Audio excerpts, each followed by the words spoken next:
When it comes to dating, most people don't have as many options as they'd like. Level with me. What are my chances? Not good. Or the options you do have feel like settling, and you have this nagging feeling that you want to do better. Then you see someone who consistently dates out of their league. How do they do it? In this video, we'll break down the start to several unlikely celebrity couples and use them to show you 7 tips to help you date out of your league. So you're telling me there's a chance? Yeah! Later in the video, we'll explain why leagues are problematic, but for now, assume out of your league refers to anyone you believe is above you in attractiveness, wealth, fame, or social status. We'll be focusing on men interacting with women since that's my own personal experience, but similar principles will apply no matter who you like. Okay, so let's start with a few examples that have one thing in common. See if you can guess what step 1 is for dating out of your league. You go to one of those Saturday Night Live after parties. Where all love is born. And I met the love of my life here. Merry Christmas. And Ariana, your fiance, the first time you appeared on Saturday Night Live, she was the guest singer, I guess. Yeah. Okay, so Saturday Night Live comedians date out of their league. Who else tends to? There are plenty of photographers who aren't rich or famous but date incredibly attractive models. And it's not uncommon for backup dancers to date out of their league, with examples like Chris Judd and Jennifer Lopez, or Jorge Santos, and Christina Aguilera. What do they all have in common? They have access. Simply put, most people never even have a chance to talk to J-Lo, let alone guarantee hours on set together. So what's the advice here? Picking your career just to meet more people is a bit extreme, but there's another easy way to improve your access to people who are out of your league. Listen to how Kevin Federline met Britney Spears when she was the world's biggest pop star. So you just met her how? Mutual friends out at the club. Kevin wasn't just some random guy. He was friends with Britney's friends. A common mistake guys make when trying to improve their dating lives is to only talk to people they're attracted to. But when you go out, you're much better off talking to everybody.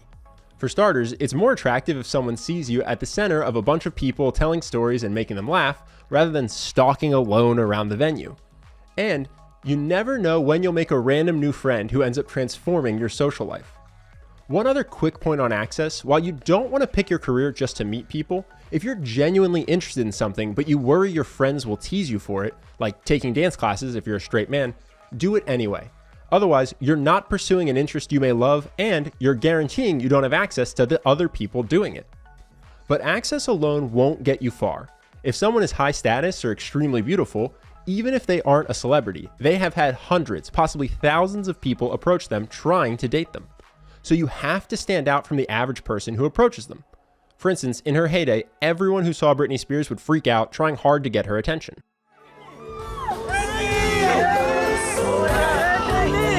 I would do anything just to get a glimpse of her in person. I'm going to be shaking nervous. Contrast that with how she describes Kevin's demeanor when they met, and you can start to understand why she was attracted to him. He was very mysterious. He just seemed not fazed by anything, and I saw her as a normal person, you know? I never treated her any different than any other normal person. Kevin didn't treat her like a fan. For a woman like Britney who's used to men throwing themselves at her, that unfazed attitude set him apart from everyone else and made him attractive. That said, simply being unfazed isn't always enough to attract someone. So let's go through 3 specific ways you can stand out in a positive, attractive way. The first is by playfully teasing. This is a great flirting habit in general and is especially great if someone is used to being surrounded by yes men and flatterers. Here's a few quick examples with Craig Ferguson teasing women he's attracted to. I have to say I'm from Newton Mearns. Oh, that's the posh part of Glasgow. Oh, she wanted to make sure I said Yeah, that. it's very posh. That's like saying, oh yeah, I'm from the hood, and then you go, which part? And you say Beverly Hills. Doing that to me, you're freaking me out. I'm putting spells on you. Yeah, you've already done that. You did that when you did the knee. That's why you see me move back like that. Did, Yeah. Crawling away. No, The distance is hurting me. No, listen, it has to be. Very cold. Don't you do well in the cold? I mean, I like snow for like a minute. Like, I love to ski, but like... See, that's not skiing. This is not skiing. Ski? Yeah, this... Ski? Yeah, I don't know. I'm not sure that's skiing either. Here's one more quick example with Katie and Russell from right before they started dating. The footage isn't great quality because it's behind the scenes footage, but you can see their banter is far from non-stop compliments. dilly-dally at this point because you might fuck the atmosphere. Go on, clear off. If you like the idea of playful teasing, but you worry about coming off like an asshole, check out our video featuring Craig Ferguson about how to confidently flirt with anyone. It lays out some ways you can playfully tease and feel confident you'll get a laugh. We'll link to it in the description and at the end of this video. Playfully teasing someone of high status or beauty does two things at once. It makes them laugh, which builds rapport, and it also helps you stand out compared to the exclusively complimentary people who are scared to say anything the person won't like. There's absolutely nothing wrong with the occasional compliment. Compliments can be flattering, but if all you do is compliment someone, it can be off-putting. For a bit of a cringy example, imagine yourself as Britney in this next clip. Who are the flowers for? They are for Miss Britney Spears, the one and only. Britney, I love you. This is an honor just to even be standing in front of you. I'm a huge fan. This is a dream come true to even be so close to you. Being overly complimentary isn't the only way you can accidentally make yourself less attractive to someone. Another common mistake is saying what you think they want to hear. For a common example of how people act subordinate to people they admire, check out this scene from the movie Trainwreck. It's a joke, but unfortunately, it's not far off from what a lot of real conversations look like when someone's trying to make someone else like them. You follow sports? Oh my God. Sports? I love them. Who are your favorite teams? I like smaller teams, like not the big leagues. I like the Long Island mediums. The acorn pine cones. If your version of being nice is to be agreeable no matter what, you should stop. This won't build attraction, especially with someone who gets treated this way by everyone. In fact, if you want to be attractive, do the opposite. Prioritize being honest above saying what you think they want to hear. If they're extremely attractive or high status, this will instantly make you stand out from most people in their lives. Watch this for a great example with Kevin and Brittany. This is very soon after they first met. How do you feel about marriage and commitment? I feel that love is love. Love is a commitment. I don't believe marriage. Okay. You can hear the disappointment in her voice. This was clearly not the answer she was looking for. But this honesty only made her more attracted to him. I kind of was playing reverse psychology. I don't like you, so I'm gonna ask you about marriage, you know? So I think that's why I probably did all that, which really screwed me because I ended up falling for him even more, so. This was doubly attractive because in addition to being honest, it makes him a bit of a challenge. Flirting with someone who's hard to get can be fun for someone who's used to everyone always being available to them. The number one way most people screw this up is by doing the opposite and being available at all times. If you want to be attractive, don't treat someone you've just met like they're the only good thing in your life. It's a bit of an extreme example here, but listen to how Jason Sudeikis hooked Olivia Wilde by not showing the intense, immediate interest that most men were giving her at the time. He was just really cool. He played it really cool. Once we started texting a little bit, when he really got my witty number, texts, when right? he got my number, he didn't text me for a month. I was like, this is incredible. Oh my goodness. Yeah. Oh, you must have been. I was on the hook. Just like Brittany, you can see Olivia was hooked by the fact that Jason was a challenge to get. Now, it's important to mention here, neither of these last two examples was done to be a mind game. Kevin genuinely didn't believe in marriage at the time, and Jason simply had other things going on. Listen to him explain as much to Stephen Colbert in this next clip. I just didn't make any sort of moves, you know. Is that the trick? Well, show no interest. No, just don't. I think so. You hear that sometimes. Yeah. But all I did was I was just very, very busy with other things. A lot of dating advice you'll see online is about finding attractive behavior and trying to copy it without modeling where it comes from. And when you just copy the behavior, you can end up coming across as fake, which will blow any chance you have with someone. So instead of trying to fake it, the key is to genuinely have other stuff going on in your life. This will automatically make you behave more attractively. For instance, most people without much going on in their life are attached to their phones, so they see new texts right away. Then you stress about artificially delaying your response so you don't seem needy. But if you're out surfing in the ocean or playing guitar in a jam session with friends, you won't have to worry about how long you should wait to text someone, because you won't even see their text for hours. So build a life where this random person you just met isn't the best thing in it. Then you'll naturally do the most attractive thing. Also, it's important to note, you don't have to wait a month before you ask someone out or hide your romantic intentions. Here's Russell Brand as a counterexample. Both of these clips are from before he and Katie started dating.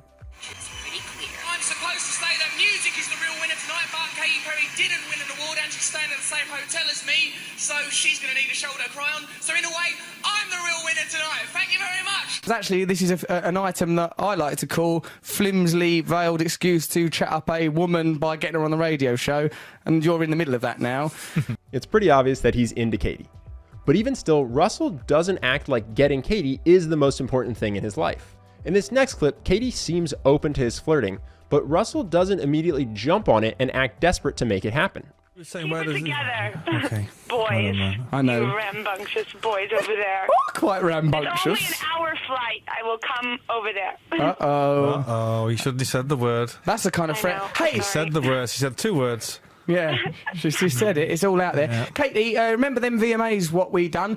As a tangent, Russell's flirting is so well received partially because of his persona. He flirts with everyone, so even when he's directly hitting on you, it can be hard to tell if he's actually interested. So what is your secret? My secret is that I know that within you there is a limitless divine beauty, and within me as well. And if I connect with that, then we'll be okay. And you as well. And Chris, for God's sake. Give it. Okay, so playfully tease, be honest when it's scary, and don't immediately prioritize the person above everything else in your life. Well, how are you supposed to do that when just standing near the person probably makes you nervous? The first thing to do when you're nervous is recognize that being nervous isn't a character defect. Everyone gets nervous from time to time, even Russell Brand. I was anxious and nervous on the date. Normally, like on first dates, I'm all right because first date for me used to be the only date. Right, yeah. That said, there are a few things you can do to minimize your nervousness.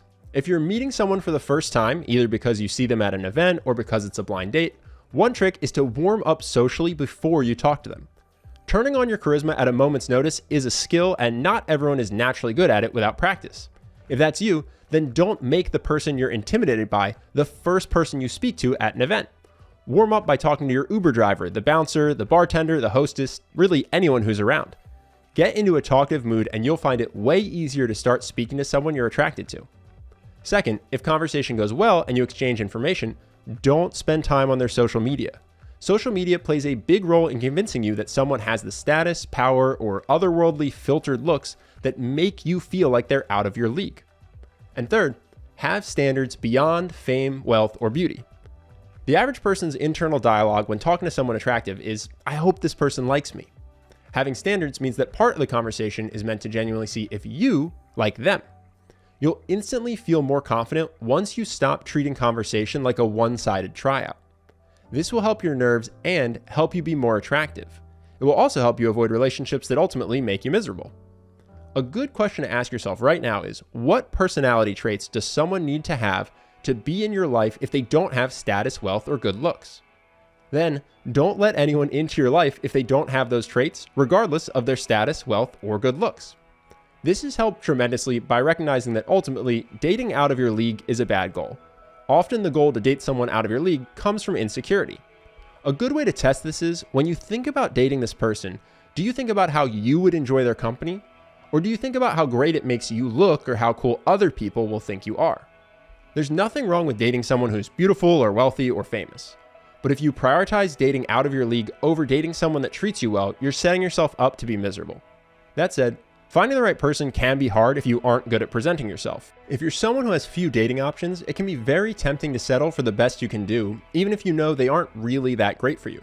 If you want to learn how to be more confident and attractive in conversation so that you can have options and never have to settle, you may like our program Charisma University. It's a step-by-step guided program that will show you how to have a magnetic presence when you walk into a room, enter any conversation with confidence, and make an amazing first impression on anyone you meet. It takes just 20 to 30 minutes a day, and each day comes with a daily action guide so you know exactly how to put everything you're learning into practice. And it's sequential, with each day building upon the last. It also comes with a 60-day money-back guarantee, so the only way you pay anything is if you think it was worth more than the money you invested. I could go on about the program, but rather than tell you what I think, let's take a look at what some of the members have said about their experience after the program. The first one comes from a guy who says CU helped his dating life.